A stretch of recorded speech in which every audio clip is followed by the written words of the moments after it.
Nuk ishte e paralajmëruar, por kryeministri Edi Rama ka dalë sot në një konferencë për mediat pas mbledhjes së qeverisë. Ai komentoi çështjen e pronësisë në Zvërnec, si dhe ndërhyrjen e SPAK. Unë konsideroj po ashtu shumë pozitive që SPAK-u ka vendosur të mbaj të ngrira fondet pa i lënë të kalojnë tek shitësi, për të cilin ka një proces hetimor.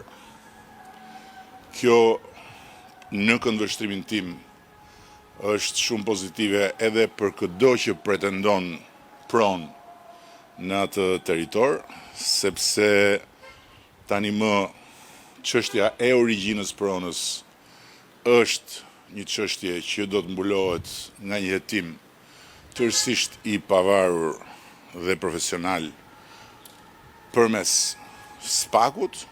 Kreu i qeverisë ju përgjigj edhe protestuesve të cilët i kërkojnë ndërheqjen, duke deklaruar se është votuar nga 800.000 shqiptar vitin e kaluar.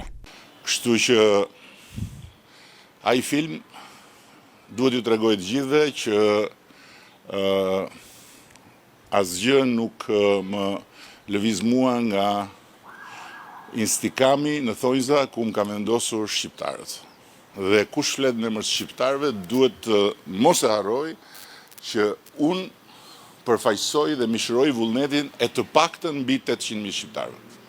Dhe kam një kontratë me ta. Kush flet pastaj në emër të ndjenjave të vërteta për çfarë mund ndodhi me mjedisin, për si mund të mbrohet apo si mund të rrezikohet mjedisi, është i mirë se ardhur të bisedoj me mua dhe me ne.